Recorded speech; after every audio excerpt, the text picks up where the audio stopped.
6 wa kiume jamii ya kifugaji Maasai kutoka Kiteto mkoani Manyara wameingizwa kwenye taratibu za tohara za kimila katika kabila hilo.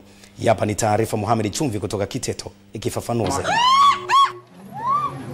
Enkipata ni hatua ya awali kwa maandalizi ya vijana wa jamii ya kifugaji kufanyia tohara. Na kipindi hicho ni muhimu kwa vijana hao, kwani baada ya kukusanywa kwa pamoja kufundishwa mila, tamaduni, majukumu ya kijamii na ujasiri kabla ya kufanyiwa tohara.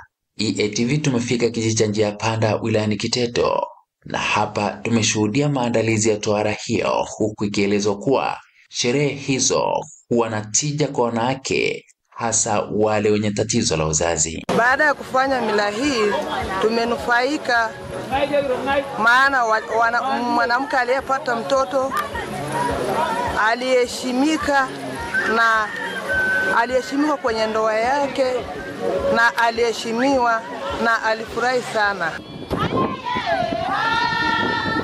Tukio hilo ambalo hufanyika kila baada ya miaka 7, watoto wa rika hilo linalotakiwa kufanyiwa tohara hupelekwa jijini Arusha kwa ibada maalum. Vijana ambao wamefanya sherehe leo ni rika ambayo inaitwa Irete, anaitwa Landesi au Erkimunyak kwa jina kubwa nzuri. Swala la maadili likaelezwa kuwa ni tishio kwa baadhi ya vijana wilayani hapa, huku makamu mwenyekiti wa halmashauri ya Kiteto akiwaasa vijana hao kuwa na maadili mema. Mkaanza kujifunza habari ya kuonja pombe. Mkaanza kuonja habari ya kujifunza kula tumbaku. Niwaambieni, miaka sio mingi mtachakaa. Na naomba kilichotufanya tuwe na amani ni kwa ajili ya uongozi bora ile kuanzia chini mpaka juu.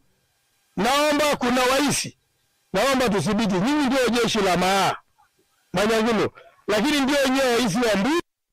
Na baadhi ya wananchi katika tukio hilo hapa wanasema, kama hili likikaribia kwenda katika stage hiyo ya uzee, ndipo sherehe kama hizi hufanyika, ambayo hufanyika makao makuu Arusha, ndipo tunagawanyika kwenda katika wilaya na mikoa mingine Tanzania nzima.